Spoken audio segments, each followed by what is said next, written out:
know, you did Har Gabaru 2008, then you Mitrandi John, Nachdi Vekna 2008. And then there was like a little bit of a gap after that, from when I say where you clap it, you know. It was actually about an 8-year gap. 8-year gap. What happened in that time? Look, I'm not gonna lie, man. I went through phases. I went through tests in my life where anxiety, is this right? Is this, like, you start questioning yourself. It was an experience which I would not like anyone else to go through. It's just I wasn't able to release music for a while because certain things were done without me knowing, and it was crazy. And that sort of really, that put my mind in a very sort of dark space.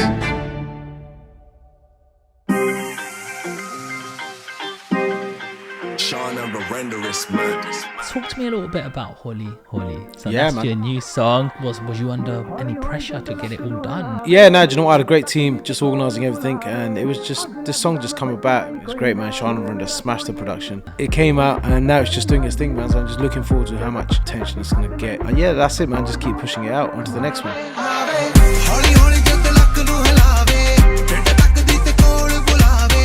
Today's guest has got Bhangra in his blood. His father was actually in a famous band called Hira. He's been performing on stages since the age of 6, and he's made a real name for himself. He's won various awards, especially one with Brit Asia TV. Today he's going to be conversating all about his new track, Holy. But what I want to find out is the things behind the curtain. What does it take to be a British Asian superstar? So please welcome H Dhami. It's been good, man. Lovely touchdown, comfy sofa. Yeah, man, just ready for this podcast, bro. Been hearing a lot about it, bro. It's good. It's good vibe. Come on. What does a week look like? My week, bro, the majority of it's school runs. But yeah, man, right now it's just like I've been literally brainstorming, bro. Back in studio, back in that zone that I wanted to be in a long time. But yeah, man, but daily routine is just do my thing in the morning, school run, then straight to the gym. And then after the gym, straight to the spa. And yeah, man, just make the most of that every morning. And that's it. And then just do the rest of the day, bro. And there's a lot of responsibilities, house responsibilities, this and that. But in between that, my music, man, 100%. Nice. You talked a little bit about gym there. Yeah. And anyone that knows Bhangra knows it's full of energy, full of movement. And I've seen you perform live many times as well. And it's the energy is so vibrant. How important is the gym? Like, it's important, man. For me, it's my gateway, bro. It's my, like, literally, I need to go gym because the thing is that, look, we're all human, man. We all go through things. We all have, you know what I mean, struggles. We all have, you know what I mean, great days. And sometimes it's a test. So, you know what I mean, that just gets me out of my it just gets me out of my comfort zone, you know, and it just makes me just sort of release any sort of bad energy, anything. So yeah, for me, and just like you're saying, performing, man, performing is, you need to be, I can't stand still when I perform. So I need to be keeping, and when I notice myself, now hang on a minute, man, you're putting a bit of pounds on, I'm like, listen, straight in the gym, because when I'm performing, it reflects on that, you know. And it's your personal thing. So I've been very active since a young kid. So yeah, man. How do you keep your vocals in check when you're that much movement around? Bro, it's I don't know, man. It's just, I love it. It's a blessing, you know. I love performing, watching my dad perform since a kid. And that's what they do, and still till today, you know what I mean? And they're in their 60s, and it's crazy how much energy they're still got. So, but yeah, man, it's just, you know what I mean? I'm just a person, I don't think about it too much and just go for it. He seems like a real role model in your life. Yeah, 100%, man, 100%, bro. Like, my father's played the biggest part of my life in giving me that inspiration, giving me that guidance, and just watching what they have done for our Asian music scene. It's a massive thing, bro. You know what I mean? All these old school bands, they were you know what I mean? That was the generation that brought folk music from the Punjab to the UK and sort of added that Western you know what I mean, element in there. And the producers back then just done a dangerous job, bro. Yeah, it's like they've paved the way. They have. And it's like that belief system, that discs they've just downloaded and say you can do it. Yeah, 100%, man. It's just, you know what, these guys, and look, man, now we have social media. Those days they had no social media, bro. Yes. They had just they were going out slapping up posters on walls themselves. Yeah. And those days, people, when there's a release coming, people used to go out to the shops. I remember as a kid, I used to go to ABC, Verdi music stores in South, or Metro Music, to find out what album is coming out next from what artist, you know. It's amazing with technology how crazy. much it's moved on Yeah. from cassette players to I know. MP3 to iTunes download. Bro, I still got mini disc players, and my kids look at me saying, "Daddy, what's this?" Exactly. And then nowadays you have like, you know, people can download your music free from like YouTube and, you know, get it on SoundCloud or some little dodgy version. So like it's so accessible. And how have you been able to deal with that change? Because you've been in this industry for at least 2 decades. Yeah, bro. now. Do you know what? I've seen the transition. I've seen quite a few transitions, bro. Because when I was a kid, my dad was collecting LPs.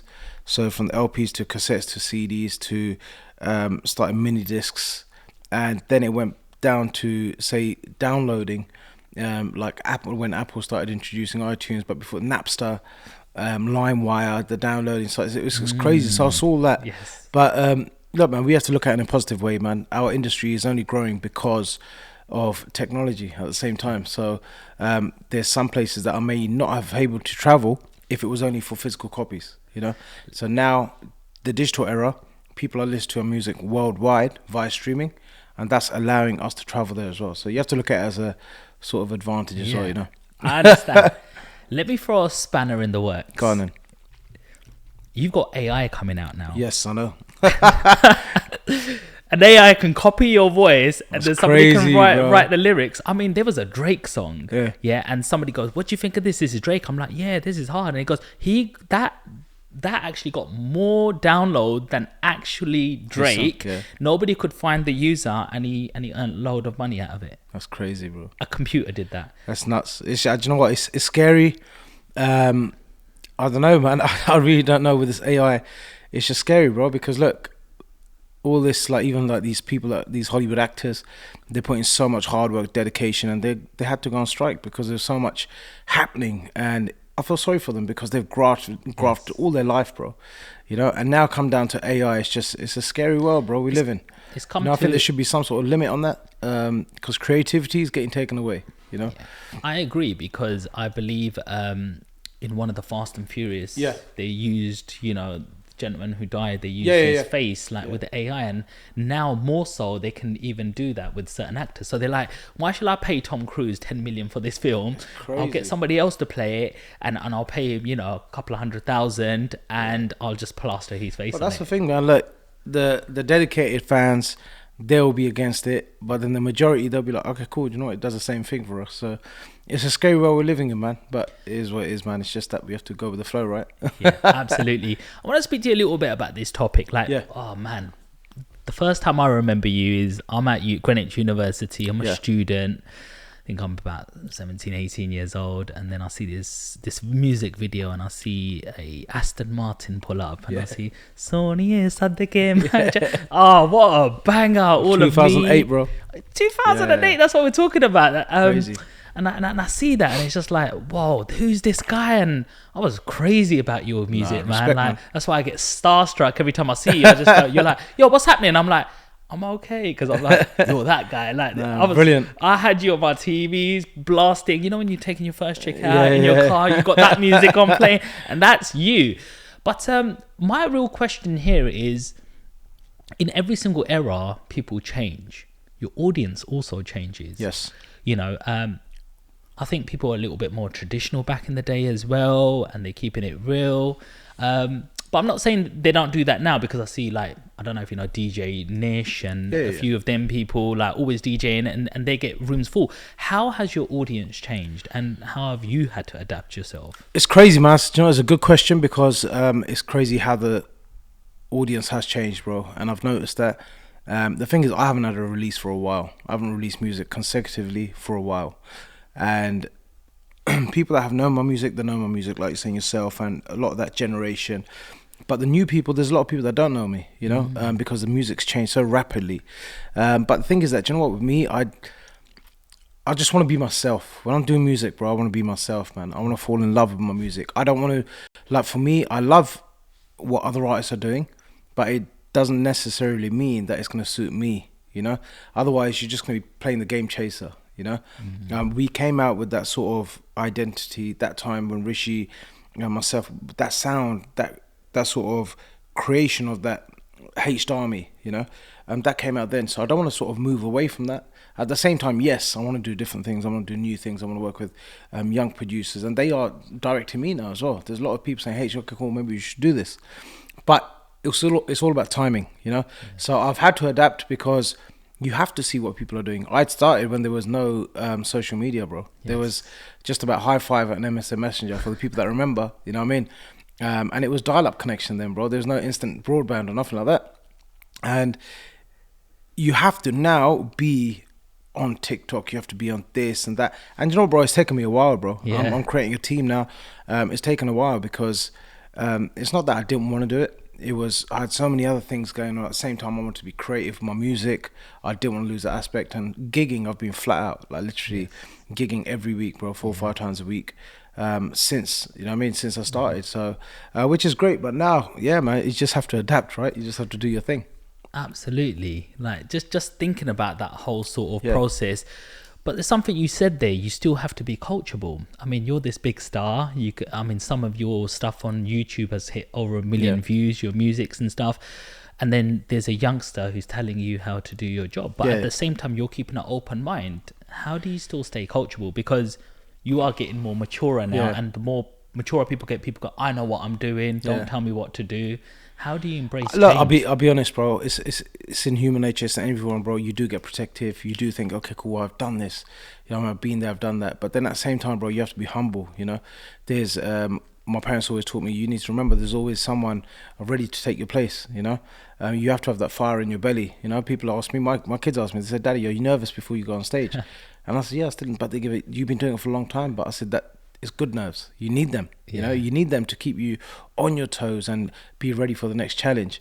But yeah, man, it's it's one of those things, man. Look, there's so much talent is growing, bro, and these it's unbelievable young talent, young videographers, young producers, and they're just doing their thing, bro. They're just enjoying music. It's not a case where. But I think that's why the mainstream has got where it's got, because everyone's just working together, bro. Everyone's just working together. Everyone's just believing in each other. And that's what our industry needs. Everyone needs to just back each other up and say, yeah, come on, let's do it, man. Amazing, let's go, Yeah. That's the vibe. How much has the beats changed? Because our frequency, what we listen to, I hear some new music and I'm like, I've heard that song before about 15 years ago, same lyrics, but it's a different beat to it. What is this? And then you get used to it. But the new crowd is like, this is the beat we are listening to. Yeah. So how much does the beat change with Bhangra and with the music because your music has evolved? Yeah. If you listen to your new song, Holy Holy, is very in with the times now, and you listen to Sadke, that was my era, probably why I like it more. Play it to somebody in this era, they're like, yeah, that's a bit old school, innit? Old school, I can listen to it for a little while, but it might not be fully their cup of tea without being disrespectful, if that makes sense. Yeah, no, do you know what? Now, again, bro, it's like music of fashion, bro. It's like it's a trend, Back then, reggaeton started as well, and then now Afro is just massive. It's a trend it's a cycle that you just keep going around. And I think, do you know what? Like now, hip hop's kicked off a lot, and people love that hip hop. The likes of the late great Sidhu Musiala, he put a massive dent in the music industry, man, and he just took it to another level. And from there, new. Exactly, and like him, and then you got Garnage, you got so many different artists doing different things. But I think it's just great, bro. I think there's space for more genres to come in, bro. There's more styles of music, and it can come in. Why not? But a lot of people do follow the trend, like AP when he started his vibe. And that's all that's working, kind of thing. But I think there's a wider audience, and there's a lot of people that like certain things, don't like certain things. And again, bro, nothing is for guarantee it's going to be a hit. Hence, I don't put up, this is the biggest hit of the summer. I don't know that. The audience are going to decide that, right? How do you manage the risk? You just have to, bro. You spend money on a music video, producers, recording it into a studio. All of this stuff goes into it, and then you put it out there. But that's the thing, bro. That's sorry to cut you off, but even the audience, there's going to be a lot of people watching. A lot of people say, oh yeah, put out a song, man. Oh, this was art. Yeah, it's art. It's easy to say, but actually going to the final product from the start, it's been a journey for some people. Artists, sometimes they spend so much and they get zero love for it, or they get what they didn't expect, you know. But the thing is, do you know what? It's all trial and error, bro. And it's not even an error, bro. It's just something. If you love what you do and you're gonna put it out, and you believe in it, bro, just manifest into it, you know. How do you deal with failure? Because for some people, Yeah. if they put out a song and it hasn't hit the expectations, Yeah. no return of investment, and you're like, you know, it sometimes make you doubt yourself. Look, I'm not gonna lie, man. I went through phases. I went through tests in my life where anxiety and I did start questioning. But that was because I had so much other stuff going on, and not only that, I felt that okay, cool. What am I releasing? When am I releasing? Is this right? Is this like you start questioning yourself? But that's a transition I think in life you go through, you know, because I've been doing it for so long and I was gigging and I was non-stop. Then COVID kicked in, and since 2008, since 2006, 7 when I started, all I've done is travel, gig, music, and all of a sudden, bang, doors are closed. You're not doing nothing, you know, and that is all I've done. I literally, it was just day to night music and just travel, this and that, and that was a big test. But again, man, you just have to, you have to get up and go, man, and that's one thing that I believe in, man. I'm not a person that will give up, bro. I'm ready for any challenge. And now I'm at a stage in life where I'm thinking, right now it's time to drop music consecutively. Let's do this. But I've learned so much over those years. It's been amazing, bro. You know what I mean? I wouldn't change it for the world. It's just been, it's been incredible, bro. Suppose you learned a lot about yourself along that journey, 100%. you know, because I get it. Like, we all have our own businesses. Yeah. I've been like a property developer in a different industry, but then all of a sudden you're at home 24/7 and you're just like, you know, you can only do that for so much, especially with the vibe that you have. You have an audience cheering for you. I've seen you on stage, you're dancing around. I'm going from that to just be at home. I couldn't imagine what that would have been like. Do you know what? And again, bro, it's the best thing I would say that what I took out of it was family time, bro. Because I didn't, obviously traveling, you take for advantage. Yeah, you have the family, but you're always on the road. But that time that you get, bro, I just took the best out of that. You know, that's what kept me going.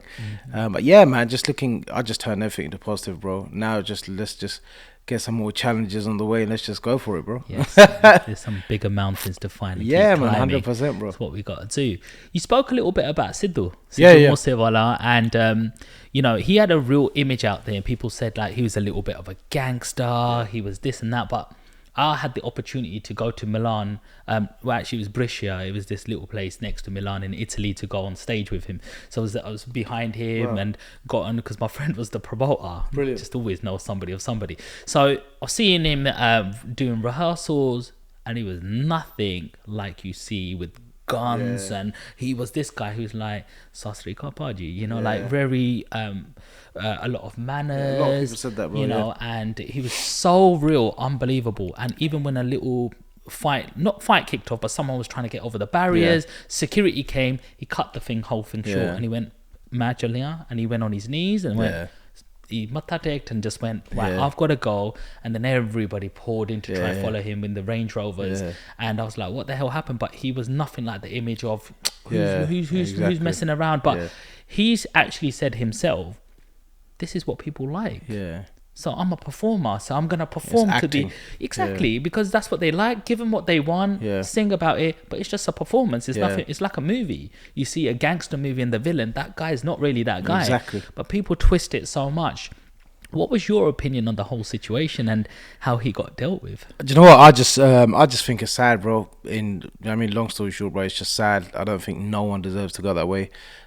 He's an amazing artist, bro. Like I was a fan of his, obviously since day one. He come, but I'm not gonna be lie, but I wasn't like into his music like fully as much as my friends.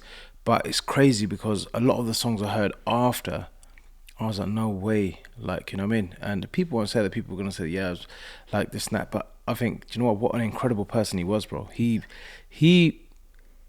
done something else for our industry, bro, which I don't think no one can do. And it's just sad, bro, the way it's dealt with and the way it's happened. And I feel for, I mean, his parents and stuff. But it's just a very sensitive sort of topic to start commenting on. And I hate to sort of comment on a situation like that because it's not a vibe, bro. You know, it's a very sort of negative issue, and everyone has their sort of opinions and this and that. But I just think it's bang out of order, bro. In a nutshell, it's bang out of order. Yeah.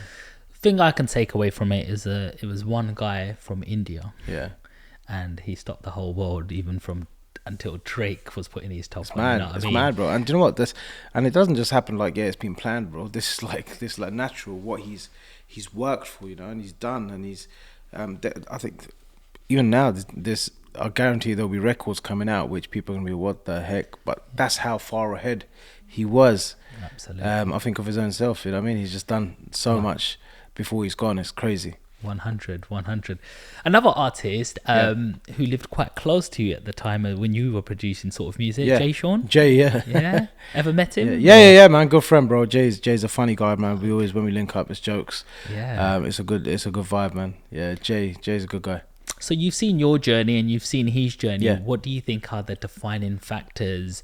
Is it about timing? Is it about consistency? Is it about who you meet? Is it your network? What has been the defining differences, do you think? I think 100% is timing as well. The right time, the right place, who you're working with, who's like now for me, Rishi, I was working with him for the album, and he launched my career as an artist. You know, I think that whole package, it's a package thing, bro. You know what I mean? The timing, who you're working with, the songs, and it's after that, it's just you just have to put your hard work in, bro.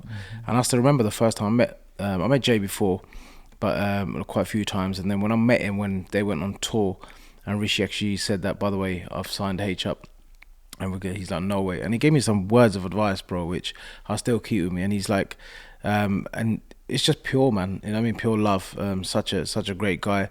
But yeah, man, again, it's like you could release songs every week, every month. It doesn't necessarily mean it's going to work, you know? Yes, now you have to be consistent. I think in the industry, you have to be consistent. But yeah, man, I think you just have to put out music that you love and put your 100% in it. And the rest is down to these guys, man. Who's been like the most inspiring person that you've met in your industry, apart from your father, of course? I mean, do you know what? I'm meeting inspiring people every day, bro, in my life. I like, you know what I mean? Like even sitting here and just hearing what you're saying and how it takes me back to when I started and you sort of used to listen to me. That for me, that is inspiring, bro, because now it's making me feel, yo, I want to do that again now for the new kids, you know what I mean? And everything inspires me every day, bro. There might be a person I've met yesterday or the day before, they inspire you in different ways, you know. They give you that. It's like even before Holly came out, I was on tour in Australia last year, and it was a gig that I'd done for a client, a very good friend, and he was just on at me. He goes, "Hey, I don't care, you're doing this, let's get it," you know. And Dr. Sidhu, and he just literally gave me that fire in my belly, and I thought, you know what, yes, I'm gonna go. So like, it's certain people you meet at certain times, they inspire you, bro. But artist wise, there's so many artists that are great, they're doing their thing, you know what I mean? But yeah, man, and if I mention one, the other one is like, I think every you know what I mean, every artist is great at what they do, bro. But I think there's people that, like now working with Sean and Vrinda, they really inspired me, bro. From the single, it's just great to work with them, bro. They're such top guys, and it feels like we've known each other for God knows how many years. But again, they bring the best out of you, bro. They don't just want to do it just for the sake of it. They're not, nah, H, let's do this. No, we're not going to do that. We're going to do this, you know? And I think that inspires you because you think that, yeah, do you know what? They're on the same wavelength. They're not just doing it because they want to do it and just get it out of the way. They want to do it because they're looking at your interest as well, best interest. So yeah, man, everyone's inspiring me, man. Nice. How important is the record label? A record label, I've released this independently. Wow. It really depends on. What's the difference? Do you know what? It's a record label now. Everyone's doing it independently because they have more freedom, I feel. And bottom line, bro, it's time to start making money. It's time to start sort of growing your business, and everyone's sort of that entrepreneurial sort of thing that everyone's taken on is great, bro. Because back in the day, there were record labels. They were supporting artists a lot. But for them, it's not fair on them funding everything at the same time. So artists are looking at, okay, cool, if you're just doing this, then I can do that as well, you know? And again, there's so many platforms that are enabling you to sort of do that, and you have the control. That's what I think, man. But again, someone might say that, okay, cool, H, here you go. Yeah, we want to do this project. Then let's go. You know what I mean? It has to, the thing is that it has to work out on both sides, you know? And now I think people are just sort of tuning in, thinking that, you know what, I can do it myself. And Bucky, just that's it. Everyone's personal choice, man. What they want to do. I suppose you've got quite a lot of experience at the same time. So Yeah. once you do it with one record label, you Yeah. probably worked with a few and Yeah. collaborated with a few different Yeah. people, and then you kind of say, well, actually, these are the main components they keep doing. Yeah. I'm not sure, not slating anybody, Yeah. but maybe, hey, I could have done a little bit better or similar. Yeah, yeah. But I'm giving a big portion away. Exactly. You know, for giving that little right for It somebody depends, else. bro. I think, you know what, at the end of the day, look, an artist works hard, bro. An artist works hard. It's like, if I'm going to go out and perform that song, it's in my best interest to go and do it. And I want to win, bro, you know? Now it's time, like, yes, I have been through obstacles, but now I'm like, yeah, I'm going to win. And if anyone wants to be on that sort of vibe and say, listen, let's win together, I'm down. You know, I'm not going to say, no, I don't want to work with you, no. But the intention needs to be from get-go, we're all going to win, you know. That's it's not, I hate being greedy, bro. I love being transparent. I love saying, yeah, come on, we're going to work, let's be transparent. But our main thing is to win, bro, you know. And that is, it's a win-win game, bro. Yes, for sure. In our business world, we look at partnerships and Yeah. say, do we jump into business with this guy and do a partnership together? And it could be the best decision, or it could be some of the worst decisions. Like, oh, why the hell am I working with this person? I had this expectations, then they're not doing that. For you guys, it's maybe even more like collaborations when you're collabing with somebody and you've got to maybe sing a song with somebody. Has there ever been a decision that you thought, why the hell did I collab with this person? Or if you've had to do a gig together and they're not doing their bit and it rubs off not in the best light with you, have you made any bad decisions like I don't, man. I think it's the partnership situation. It takes me back to like in COVID time. At that time, I got involved in a business, and it was a partnership, and it ended really bad. That was a big test for me, and it was a sort of it was crazy. It just sort of it hit me for six, knowing that how people can be. You know what I mean? And it was a nasty experience, bro. And okay, cool, I let it go, but I believe in karma. You know what I mean? I believe in karma, and my intentions are always to give my 110%. But in terms of musically, our business partnership, I would think 10 times over before doing anything after that experience. But musically, working with people or stage, I never look at things like that, bro. I never sort of think, oh, that was a bad decision. Okay, I might just like think, okay, but I wouldn't sort of dwell on it, kind of thing. You know what I mean? And a performance, live performance or any stage, but these things are not scripted. They are just do what you need to do. And you don't, at the same time, you don't know what they've been going through the whole day, bro. You know, like it's easy to sort of start. That's the thing about our people. It's easy to start pointing fingers, but they don't realize. Listen, have you asked that person, is he okay? Or have you? Because there's times that I've been through stuff, bro, and I'm feeling I've had the worst day, and I didn't want to go to the gig. Like, I never feel like that, but there's sometimes it's in the back of your mind, right? And I really felt like, do you know what? I really wish someone asked me, are you alright, H? You know what I mean? But I think then after that, I just, if I need to reach out, I'll ask someone, are you okay? This and that, because you don't know who might need you at that point, bro. You don't know what you might change in their life. So I think because all this is going on now, we're living in a very sort of funny bubble right now, you know? But yeah, man, I don't really think too negatively about that, bro. Just here's what it is. 100. You're absolutely right. You never know what someone else is going through. That's it, man. You just have to, as long as they're turning up. But yeah, like you're always quite comforting, because I remember you came to one of our gigs as well. Yeah. And we was in the kitchen bit. I came to the back and you're like, "What's going on? Is everything cool?" Like, I'm like, "Is that the guy performing?" Normally they're like, "Yeah, stay away," sort of thing. You're really, really, it's all good, man. Real and sort of humble guy. I suppose what I really wanted to find out a little bit more about is a little bit more about your childhood. Yeah, man. The bit that nobody really knows too much about. Still a child at heart, bro. Yeah, so what was it like growing up in your household? Talk to me about, you know, from primary school, what was it like? You know, because you must have seen all sorts going on. It was wicked, bro. It was a kind of thing where, like, growing up as a kid was just, brother, I loved my football, I loved my martial arts, I just loved just musical instruments, I loved dancing. And at that time, my dad was in his prime. So, but I didn't really take into account that, okay, cool, yeah, my dad's famous. I knew that he was doing his thing, only until he went on Blue Peter. And I was like, I went in school the next day, and it was like, oh my God, your dad was on Blue Peter, this and that. And I was like, wow, he's doing his thing. He made it. Yeah, so But again, man, I just like musically, I didn't really pay attention to singing when I was a kid. I loved melodies. I loved listening to different songs. I remembered all of them.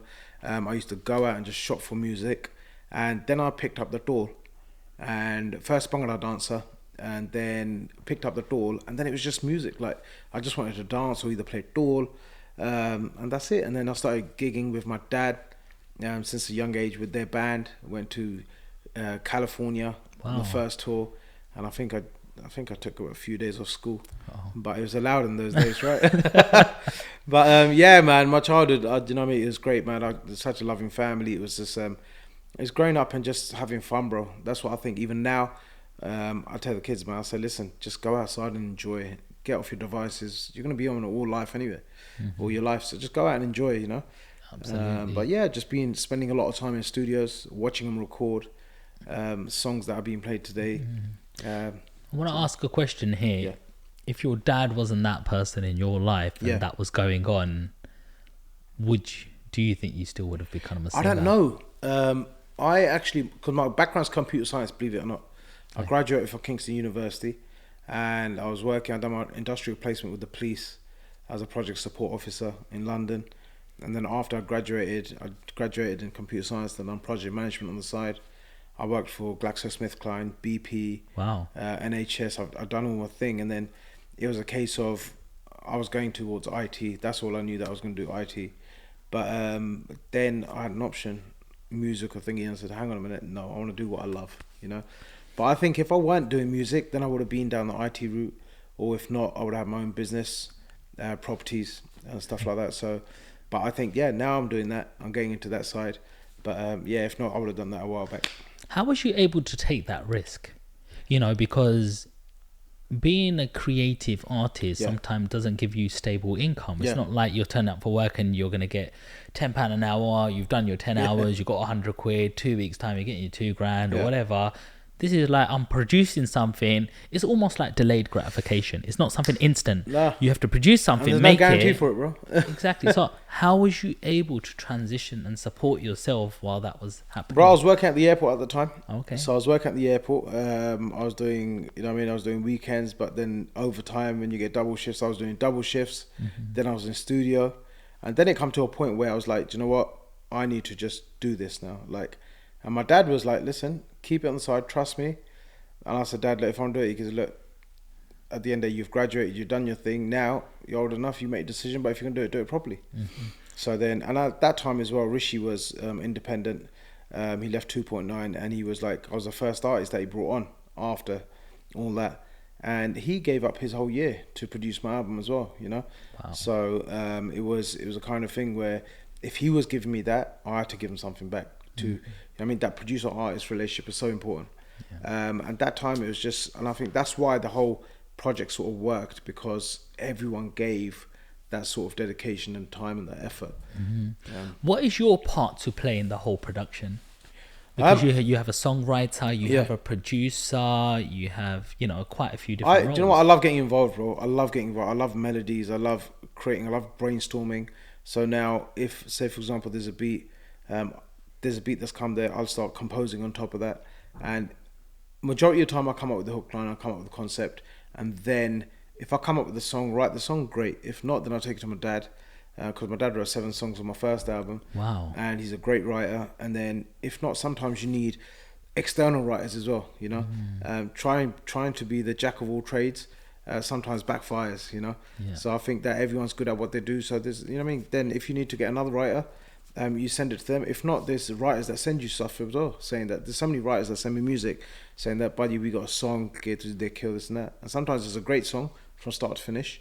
Otherwise, just like parts of it, and then you just sort of take the jigsaw apart and just put it back together with some new vibes in there. So yeah, that's amazing. Like, and in a certain aspect, it might even probably cements your relationship with your dad when you're working on something together, because it's like you're in business together. And he's like, I've told you to sing this bit and do it like that. I always get told off, bro. Still always get told off. He's like, okay, my dad's really picky on pronunciation, which I think is a good thing, pronunciation. And but I think there's sometimes that I have that sort of friendly banter with him that, no, Dad, I like this. He goes, yeah, but if you look at this, you say it like this. I said, but what I'm saying is the wider audience, they don't really relate to that. You have to make it sort of accessible for all people, kind of thing, right? I said, me singing that part, if you sang it, it's different because your audience and thingy, but now for where I want to go, we have to go towards that way. So we just might have to turn it a little bit. And he's like, yeah, whatever. But then he's like, yeah, sounds good. Yeah. No, it's nice that you get to put it, because, you know, if you think of it like a business, you got to do it better, no? Yeah, 100%. Obviously, your dad's a legend, Yeah. but you want to take it to the next level. It's like, my dad's a property developer and stuff, and he started properties in the 90s, but I want to be doing the tower blocks. Do you know what I mean? But now, Otherwise, I guess the property game now has changed compared to what it was 20 years ago, bro. Even 10 years ago. You know what I mean? It's changed. And there's certain ways that I guess you would do something in today's day and age that would have been done back in the day. Yeah. You know? And it's not just even the concepts changed, is the market has changed. So you don't just go for normal families or single dwelling houses or HMOs. There's other places that you can go, and special government contracts 100%. That you can cater for, and you can have 5-year contracts and, you know, passive income that you don't even need to be around and keep moving on. So, you know, you keep improving yourself. Do people compare you and your father? There are some people that say that, okay, cool, yeah, do you know what? When I started off, actually, people are like, yeah, it's going to be easy for you, bro. Your dad's a singer. I'm like, listen, you don't know how much weight I'm carrying on my shoulders, man, because these guys have set a big stone, bro. You know what I mean? Big shoes to follow, kind of thing.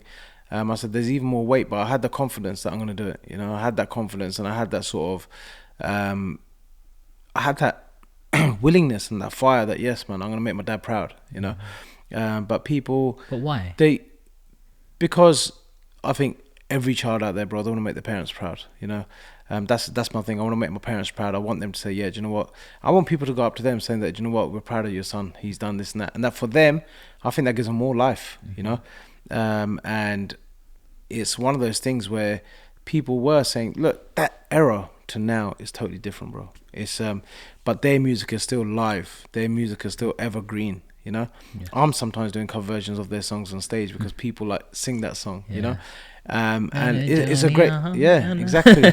But it's a great feeling, bro. For me, it's a great feeling, you know, because when people come up to me and say, "You listen, man, we're your dad's massive fans. We used to go to his gigs, daytimers, tell me stories." I love it because then I go to my dad and tell him stories, and for him to relive that, it's like you know, like I hope that he's reliving his dream through me now again, kind of thing, you know. Well.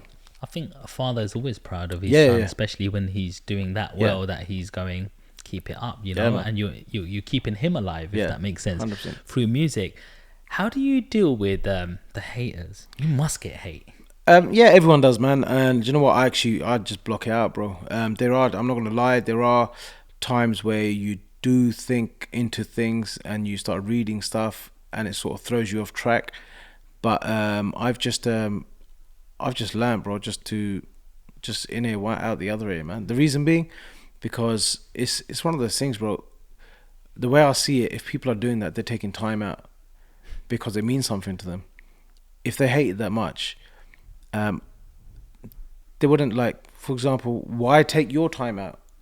You know what I mean? You could have made £1,000 instead of writing that comment. You could have done something different and invested that time into help someone or help yourself, but you have to go and hate. Not only me, and I'm very fortunate where I've not seen much of it, like, you know what I mean, touch wood, but I see other people that get it, and I think to myself, the keyboard warriors that really, like, invest time in yourself, invest time in maybe getting a counselling session to make yourself a better person, you know, give some good energy out, you know, because remember, whatever you do, you don't know what's going to be around the corner, you know.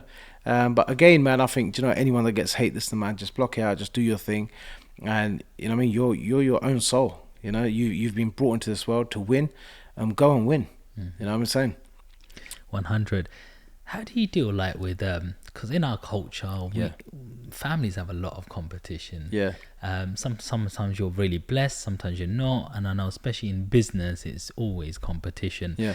And there could be some part of the families that go in like, yeah, we're really happy for you, and then after they're going, or thinking, you know, look how far he's gone, and people makes them feel insecure. How do you handle that when people are going, you know, that you expect that they're going to be your biggest supporters, and sometimes they're not. I know, man. I think, do you know what? In life, you just have to learn, just to accept it, bro. I think I've been through, and there's certain things that people say, and you know what the intentions or what they're thinking. And do you know what? I did start thinking into it a lot. But when you start overthinking, that's when things don't go to plan or it don't go right. And I've been there, and I used to be, and people that know me, my closest tell me that, do you know, sometimes H used to overthink a lot, and I have to take it on the chin. You know, I did. But the thing is that you go through that phase where you're made to feel like that sometimes. You know. But again, you learn from these things. No one's perfect, bro. You know what I mean? I'm not perfect. I have emotions. You know what I mean? But yeah, man, you go through it. But I don't really think about it, bro. I'm just like, you know what? Just keep doing your thing. Just keep positive, and that's it. Yeah. So while we're on this little bit of topic, yes, I want to do. It's a good topic, actually, bro. I want to go through a little scenario with you. Yeah. So, H, remember your very first house that you lived in? And you're walking down the street, and as you're walking down the street, you see your front door. You remember what that front door looks like. You remember the colour. Yep. You remember taking the key out your pocket. You remember the shape of that key. Yep. You put the key in the lock. You open the lock. Yep. You can hear that familiar sound. Yep. You're walking in. You can smell that familiar smell. Yeah, of mum's roti cooking. Yeah, 100%. You can hear your dad maybe playing the little beats or drums or something. Maybe your sister's there in the background. And you walk in it and everything's exactly the same. But no one's there. Yeah. You go to the steps. Yeah. And you look up the steps. And you see exactly what the Emporia used to look like. Yep. You walk up and you go and see your room. Yep. There in front of you. And you see the lock.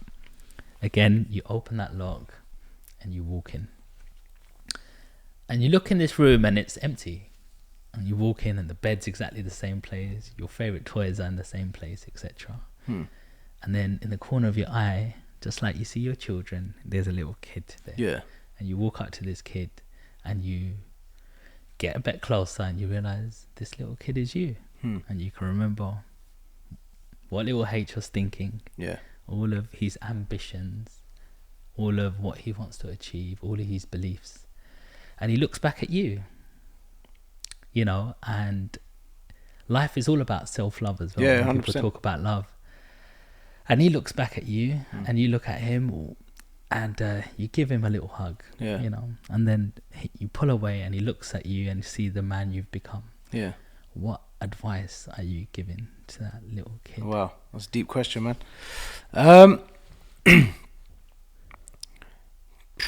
That's a deep question, man. It's just work harder, man. Just work harder. Just keep working hard, bro. Just keep giving. You know, just keep giving that love. I'm a kind of person that loves giving. You know, I love doing charity work. I love going places people smile. I love talking to people, you know. Sometimes, like, I'm in a bar or something and stuff, I ask them all the time, how you doing, you okay? And and I think that's so important, bro. You know. And in terms of other things, I would say that, listen, man, start investing your money early and start getting into things and start, you know what I mean? The thing is that, you know, when you're a kid, man, you go through things and stuff like that. So but that's it, man. That's like the same advice I give to my kids now. I'll try putting everything, just set it up for them so it's all done, and just, you know what I mean, and get them to work hard. But yeah, man, just be a good person, bro. That's like, you know what I mean, that's the biggest advice I would say. Like, stay on that and just be a good person, you know, stay on that vibe. But yeah, so that's a hard question, bro. It's just like, do you think you've been, when you look at a little child, do you think you've been cruel to him at all from some of the things that you've gone through? I don't know, bro. I think, do you know what? I don't like to sort of regret and sort of look back and say, oh, I wish this was different. Look, it's happened. The thing is, I don't like wasting time in looking back, because what I'm doing is I'm manifesting that now, and I don't want to manifest that now. Like, yes, no one's perfect, bro. There's mistakes I've made in my life. There's things that I could have done that I didn't do, but I'm not going to look back at that. What am I going to do now? It's all about now, bro. You know, I always look at right now. What am I doing right now? What am I doing what's my next step. I live by the moment. I live by, you know, I don't say, okay, yeah, by next year I'm gonna have 5 singles out, 10 singles out. Brother, I don't know, I might release 5 singles this year. I don't know. But my aim is just to keep going, man. And it's now is the moment. Make every moment precious, bro. You know? I love that. Yeah. I love that. So talk to me a little bit about when the singing came into it. When did you start getting inspired by actually singing yourself? Did you have lessons, or was you a bathroom singer? No, I was a bathroom singer, bro. Straightforward, man. And in my Fiesta, I'm driving down, singing with my window open, and people looking like, "Hey, Aggie." But yeah, it's just I think my passion for singing started coming when I was in sixth form. I was at Heathland School, and it was a few of us boys, and they done this sort of function there that they used to do every year called the Eastern Evening, and it's a charity sort of like a show, you know, like a talent contest. Yeah. And there's a few of us boys like scattered around the local area, Hounslow, South or Heston and Hayes, and then we used to sit in the car because one of our friends was a doll player and he was playing for a fashion show or something like that, and we just let everyone bring their instruments in, we'd chill in the car, have a little jam. So there's me sitting in the front on driver's seat with a little tumbi, that I can play a little bit.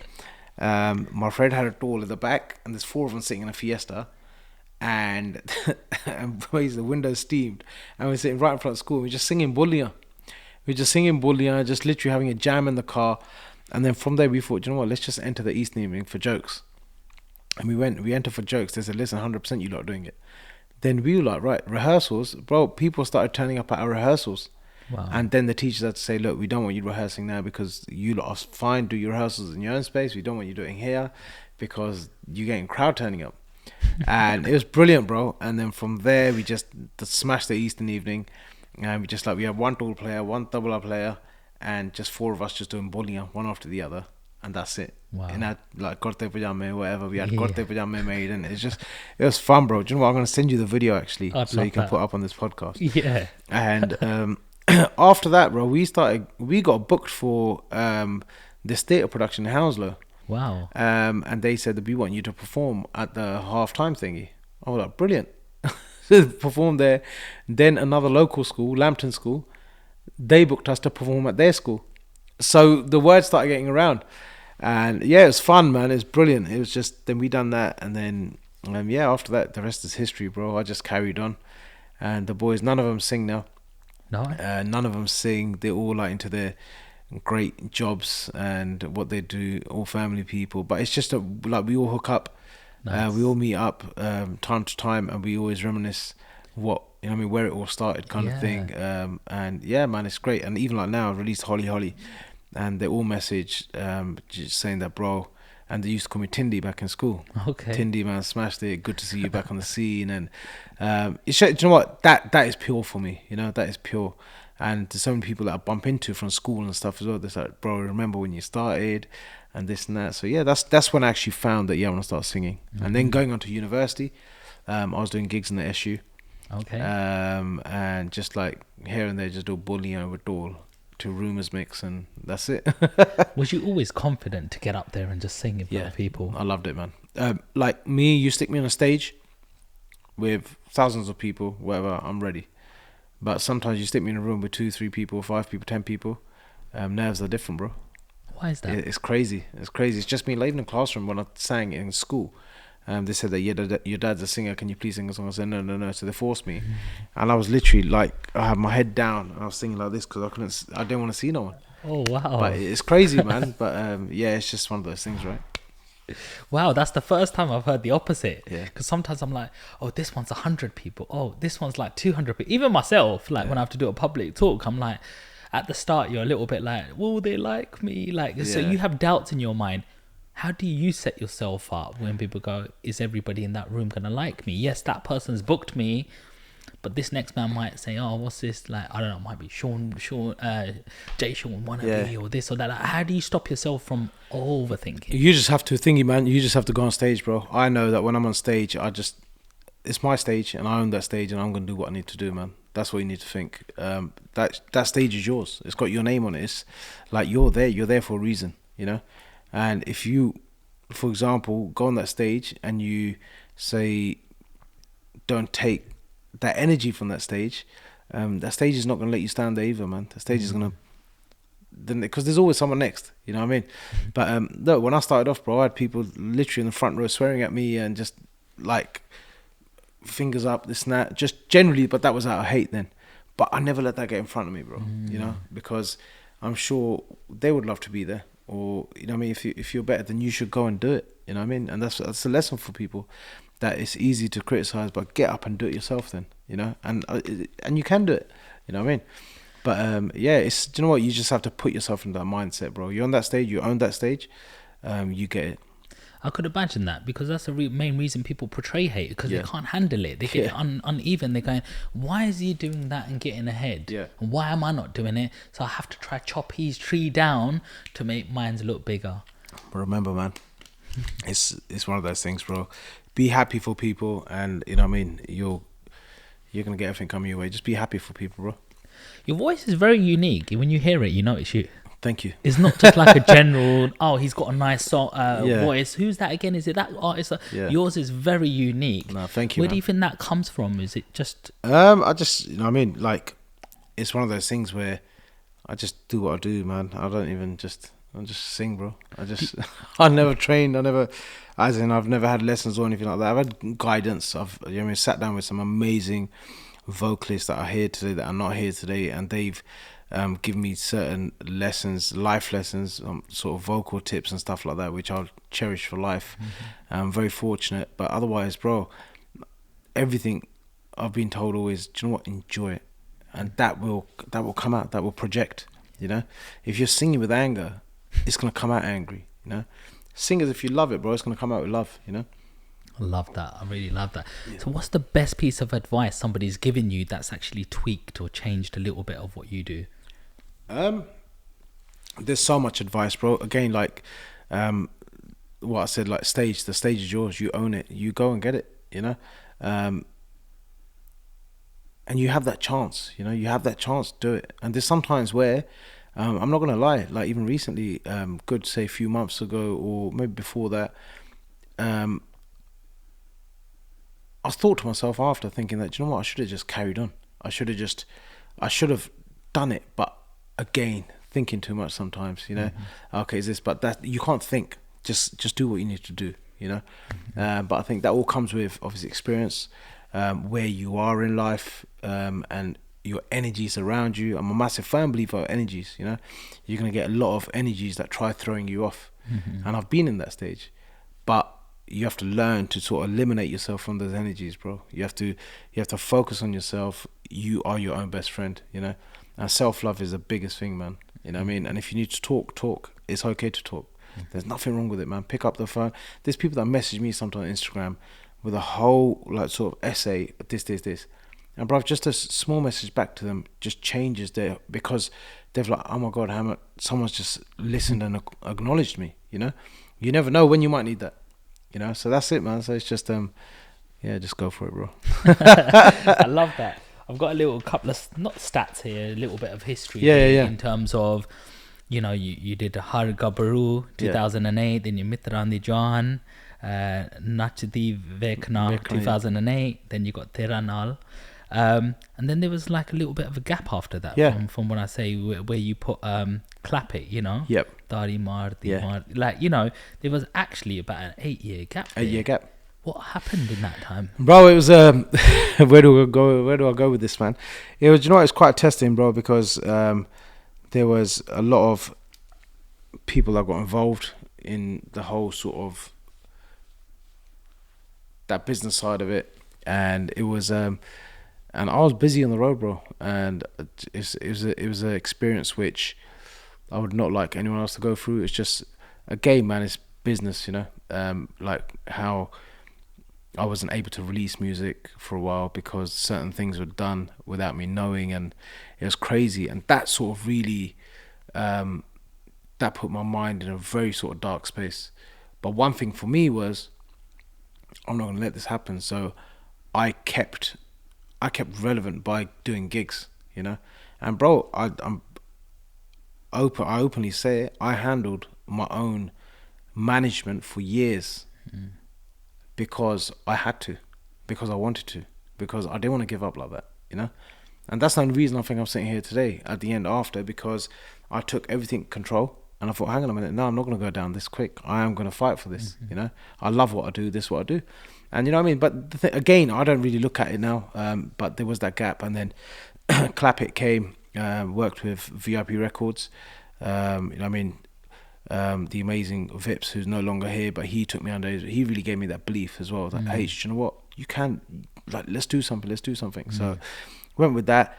But again, man, I just wanted to enjoy music again. You know, I wanted to enjoy music because remember I was traveling non-stop when that came out, and I can't believe those 8 years I was gigging non-stop, and then I had a release, but I'm still gigging off one album, which is like, I'm thinking to myself sometimes that, wow, how's that happen? You know what I mean? But it's just, I guess you just work hard, bro. You know?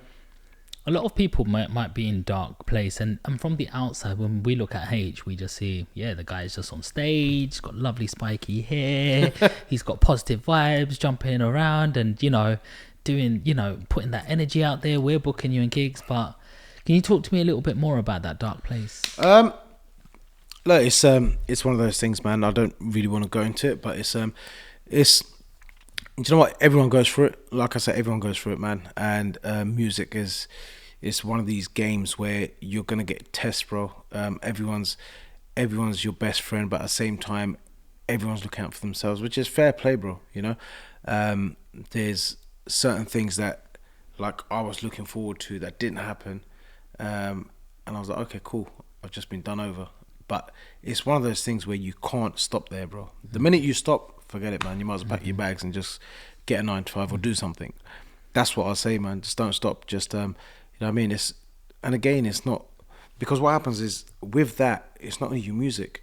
It takes a knock-on effect to everything else. Your family life, your everything. It's just like, remember, I'm a human. Any human goes through a dark time. They'll have that thingy, but then when you've got other things to think about at the same time, it can get quite overwhelming, you know. But yeah, man, I just learned to just listen, man. You're here for a good time, not for a long time. Just enjoy the vibes. How important is it to find your, you know, the right life partner? Very important, man. That backbone, that support factor is so important, bro. They can make you, they can break you, because mentally, it can be affecting, you know. And just having that support from, you know what I mean, your family, your loved ones, your partner, it's a jigsaw puzzle, bro. Once that jigsaw puzzle, that one piece is missing, remember, the jigsaw puzzle is not complete. You know what I mean? And you get to that bit, you're off track, that's it, it's gonna break, you know. So it's important, bro. Very important. But if you think about it, you're a good looking Asian guy. I'll try, bro. You got these screaming girls at you and going, yeah, you're looking amazing, like, take me out for a drink. And then, you know, your missus is at home and thinking, wonder what's, I'm dealing with the kids here right now, and he's at a gig, all these women are screaming at him. Like, how does your partner deal with that, and how do they get unemotional to say that is your job? Bro, I don't know myself, man, and it's a big thing to take, no doubt. So hats off, bro, and all credit in terms of majority of the raising of the kids is down to her. You know what I mean? I can't thank her enough for that. But I do say I'm very glad the way I am in terms of when I'm home, I'm hands on. I could arrive from tour 6 o'clock in the morning. I'll be on that school run, bro. 7:30. I'll go. You know what I mean? Even if I get back from a gig. I'll get back from a gig sometimes 3, 4, 5 in the morning. I'll be bang on the school run, because it's important, bro. Because they grow old. The kids grow fast, man, and you can't. You need to enjoy this time. That's one thing I would say to parents, that when your kids are young, man, these first 5 to 10 to 12 years, like, of their growing up, you know, spend as much time and do as much as you can. Like now, I take them everywhere with me. Like a lot of the places, like now we got gigs. If it's not term time, bang, let's all go. We're all going on tour. You know, it's great. Nice. But I think that you have to. It's, you know, it's a compromise.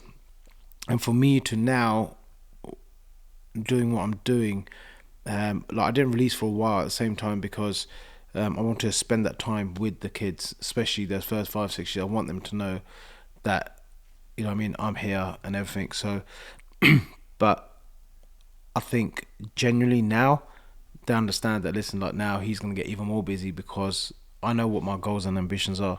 So it's, I mean, you just have to work hand in hand, bro, and you have to be sort of patient. Patience is a big thing, bro.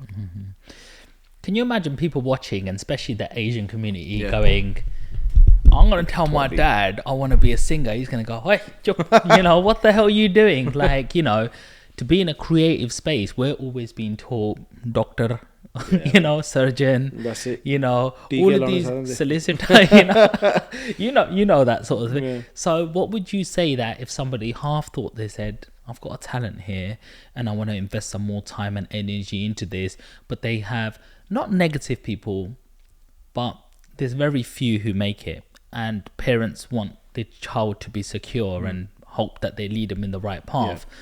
If somebody's at a crossroad like that, what advice are you giving? Look, this industry is not easy, and I don't think any industry is really. But now with how it's evolved, with the freedom of social media, making money on social media, and being creative, if you've got that knowledge and you can do it and you believe, do it, man. You know what I mean? Because you see people that are making millions sitting on their phone, but remember, there's work to go behind it. It's not they're just sitting there and made a YouTube video, everybody done. You know, there's a lot that comes behind it. You know, this whole setup that you've got for your podcast. It's obviously planning, bro. It's not like, right, that's it, come on H, let's just record. We've been talking about this for a while. Yes. But obviously you have to do your book this, book that, this and that, and it all costs money. So and again, you say timing. Timing. There's got to be a reason, you know. There has to be a reason, you know. 100%. And you know, if you've got something to launch, I'd rather it now, where people are going, right, there is some new material behind. I'm going to Google this H Dhami guy, probably a wider audience that might not even heard, and go, right, I like, because I was showing one of the guys, I was like, before you even came, I was like, this is my guest, and I was like, don't really listen to Bhangra music, and it was like, the vibes there. This is good. What's his name? Let me Google him up. I was like, and do you know what? Not only that, because Sadake Majam, like that was one of the first songs that I loved. That song. It was the song. I got a lot of memories attached to that song when I hear it, and I played that to him, and he was bopping more to that, like the first time he's ever heard it, like you know, with the drums and the loud music in the background, and it was just like brilliant. And then he met you, shook your hand as well. He goes, I'm going to Google this guy now. Brilliant. And that's what it's about. It's reaching that new 100%, audience. bro. It's reaching the masses, man. Reaching the masses. And now is the best time than before, because now everything's on your fingertips. Everything's trending nowadays. Everything's trending, bro. I see people not from Asian background, but from different backgrounds doing Bhangra better than us. Crazy. And putting our suits on, and they're embracing it. And you look at it and you think, I'm actually a little bit envious. Like, you're doing it better than me when I should be doing this much like you do. And so many of these things got 1, 2, 3 million just by doing crazy a little dance and stuff. Got a couple of more questions for you. Some people cross over from you know, going to a little bit of Bollywood. Yeah. You know, so you've got actors such as like Daoji and Dosanjh. He does his Punjabi music. You've got Gippy Garewal, and they've gone into, like, you know, a little bit more into acting as well. Is that something you would do? Let's see, man. Let's see. Obviously, Brother Wells, your oyster, man. I'm ready. Like, there's a few people that I've been talking to, and even recently, they're saying yes. But now I've just learnt, man, just do it and let it come out, and then do the talking. You know what I mean? But I'm ready for anything, man. There's a few projects that are in pipeline, which I'm not going to mention, but until they're done, concrete. And I'm looking forward to next year, man. I'm really looking forward to next year. Yeah. As you say, it's all about planning. Exactly. So you're looking for next year, you've got to plant the seed now to allow it to grow. 100%. To get there, and things are a little bit about timing. Talk to me a little bit about Holi. So that's your new song. Yes. You went to Dubai? No, that was shot in LA. It's in LA? That was shot in LA, yeah. Tell us more about the whole production side. A day, bro. That was a day trip. A day trip? Yeah, literally flew on the Wednesday, landed Wednesday evening, Thursday shoot, Friday flew back. Wow. Yeah, so it's good, man. It's good. Was you under any pressure to get it all done? Yeah, no, do you know what? I had a great team just organising everything, and it was just, this song just come about, and we've been planning the shoot for a while, which got delayed. But then I was like, right, I'm not wasting no more time. I'm going. So yeah, just went. It was great, man. Shana Vrinda smashed the production. Great, man. Great vibes. Prince, the writer from India, he done an amazing job on the lyrics. Wow. And Hector on the video, Anu the model. and 360, worldwide, they're just plugging it. ABC, it's a team thing, everyone's doing their thing. But it was just, it was just such a great vibe finishing that project and getting it out, and I'm quite overwhelmed with the response so far. It's great, man. So now it's just literally, it only came out on Friday, like say a few weeks ago. When's this? I don't even know when this podcast is going out. But so this is going to be about a couple of weeks time. Yeah. But so it came out, and now it's just doing its thing, man. So I'm just looking forward to how much sort of attention it's going to get from now. And yeah, that's it, man. Just keep pushing it out onto the next one. Music is all about storytelling. Yeah. What's this? What's the story behind this song? The story, man, is about a girl, right? So it's like, as usual. It's just, what? With me, I love happy songs, bro. I love songs that make you feel good. You know what I mean? And obviously, the translation of Holly Holly Jada Laknu Halave means when she just, shaking her waist slowly. You know what I mean? Tedda takdi te kol bulave, like she's brushing aside and calling me over, kind of thing. So that's, it's just something very like sort of light-hearted, cheeky Punjabi. Yeah. And and it's just that you're hot and I want you and I can't live without you, kind of thing. That make people sort of vibe out. I love it, man. Yeah. I love it.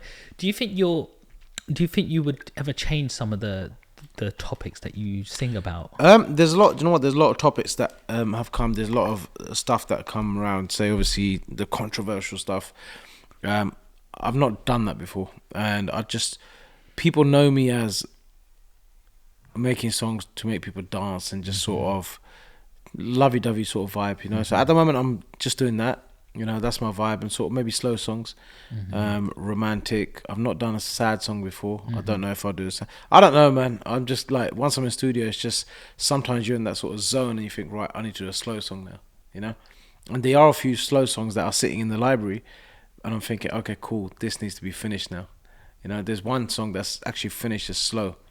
It's a deep song, and I'm thinking, right, when do I drop that? So I'm just waiting for that now. One of your songs are a little bit slow. Hargabru was a vibe. Hidiya was a vibe. Yes. Hidiya was slow. But I think, people just, like now, because I'm performing so much at weddings and stuff, people want that. Yeah.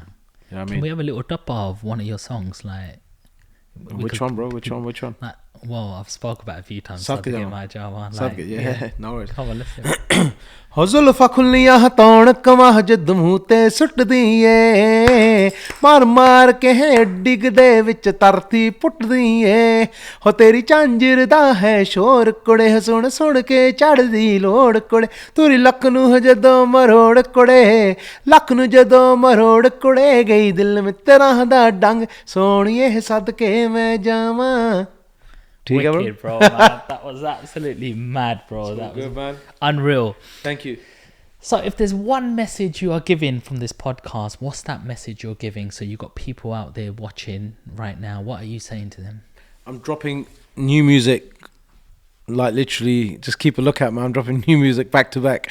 And yeah, I just want to say, do you know what, people that supported me from day one, likes of yourself and everyone out there, man, thank you so much. It means a lot. And just, man, just keep smiling, keep just doing your thing, and keep a lookout for new music. And for the people that don't know me, that are hearing my music for the first time, I hope you enjoy it. Drop me messages, H Dhami Music on Insta and all platforms. Just, man, just keep smiling and just keep happy, man. That's the main thing, bro.